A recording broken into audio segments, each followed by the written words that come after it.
I mean, look at that nonsense in that intro clip. I mean, that's what I'm talking about here in Modern Warfare. Like, oh my god, dude. What does a man have to do? I mean, you could say, why were you jumping around like a madman right there, like a little bunny? That could have possibly gotten you more noticed by that guy. But, I mean, honestly, was I at any sort of advantage over there, like, at all? Like, did I even stand a chance? Obviously not, right? Even if I didn't jump over there, even if I had cold-blooded on, even if that guy had not initially seen me, he would eventually have heard me. I mean, obviously, he would have had the advantage either way. Like, it was absolutely insane. I just couldn't believe it. But then again, I wasn't really surprised because that stuff happens often in Modern Warfare. But anyways, the game that you're watching right now was actually an exception to that. One of my first matches on Modern Warfare for that day, and the skill-based matchmaking had not really set in that much. So as you guys will see throughout this gameplay, I actually do fairly well. I actually get a really good KD. I go like 34-5, something crazy like that. I mean, that does not happen often here in this game.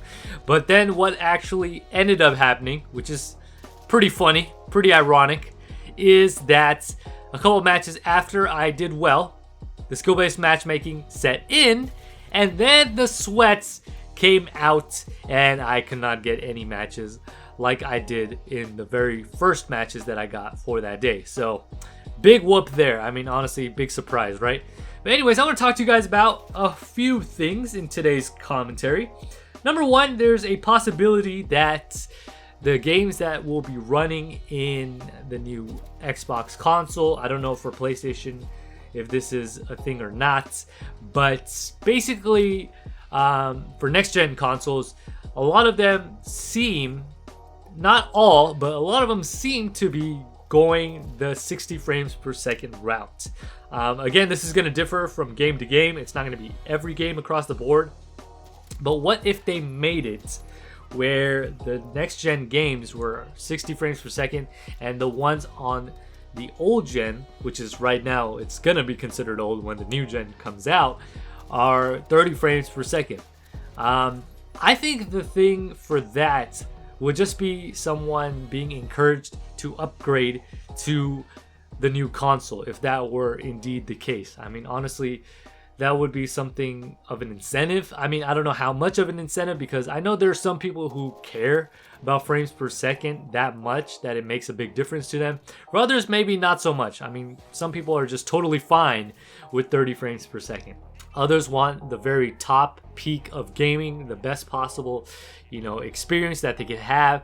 Some people would want 60 frames per second for every game that they play, so they might want to upgrade. So that just might be a thing for the next gen consoles. That would be actually quite interesting. Another thing that I saw that was actually quite interesting was an article about Microsoft supposedly blocking or strongly encouraging publishers and developers from charging for Xbox Series X upgrades, which is actually really, really encouraging, because it looks like they really want to go that consumer-friendly route. Although they don't really have the final say, because developers and the publishers have the final say in terms of what their games are going to look like and the final price of them, and if they're willing to actually comply with what Xbox wants to do with the smart delivery. For those of you guys who don't know what smart delivery is, it allows consumers to buy a game once and play it across both Xbox One and Xbox Series X with their saved data, achievements, and other information synced between the two versions. Again, going to the other point where the 30 frames per second might only apply to an older gen console and not the newer gen console, that might be a reason to upgrade. But even with this upgrade, it would be pretty cool because you don't have to purchase the game twice. So the whole smart delivery system that Xbox and Microsoft is putting together is really, really cool. And I hope Sony follows suit with that in some form or fashion as well. They haven't announced anything like this, which is really, really cool from Microsoft, especially because I'm an Xbox guy. To see that they are going more towards the game and consumer friendly route, because we already know the launch of the Xbox One was horrible. I mean, they botched it. I mean, with the whole entertainment system and the Kinect and everything like that, that's why Sony really got the upper hand over there in the beginning with the whole console war, if you guys want to call it that. Sony obviously had the better positioning when it came to consumer friendliness and really the gaming, which should have been Microsoft's approach from the very beginning. But it seems like with the Xbox Series X, Microsoft really does not want to botch it this time. They really want to make a stand here and really side with the gamers and just gaming in general, and want that to be their sole focus this time around. And who could blame them? They obviously lost the console war, and they obviously feel the need to push their theory now into gaming and really make it clear to anyone out there that they are all for consumer friendliness and all about gaming, and their focus is back on that. I wish publishers, I wish developers all kind of did this same thing, where the consumers were at the forefront of their minds and they would really actually encourage people to come together to actually make the best possible product for us, the consumers.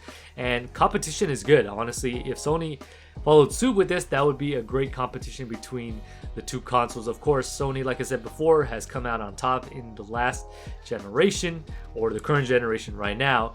But this next generation is really squaring up to be a really fascinating one, and it will be really interesting to see how it actually plays out. Oh, and really quickly, as a side note, just letting you guys know that I have started streaming a lot more consistently on Twitch. And by the way, if you guys didn't know that I had a Twitch channel, the link to that will be in the description below, so definitely go and follow me there. But I just enjoy that whole experience of being able to engage with my viewers real time, whether it's me raging in Modern Warfare, dominating in Black Ops 4, or playing other games such as Apex Legends. It's really a game changer when it comes to connecting the streamer to the viewer in that real time. Obviously, it's an experience like nothing else, and I really do enjoy that. And I will try to be as more consistent as I can. Obviously, I haven't been very consistent in the past, but I will try to find more time as I'm able to do so. But definitely go follow me there. Anyways, let me know your guys' thoughts down below. What do you guys think about all of this? And also, if you guys enjoyed the video, make sure you guys hit that like button. If you're new to the channel, hit that subscribe button. Also, don't forget to hit the bell to be notified whenever I upload. And with that being said, this is GCP, signing off.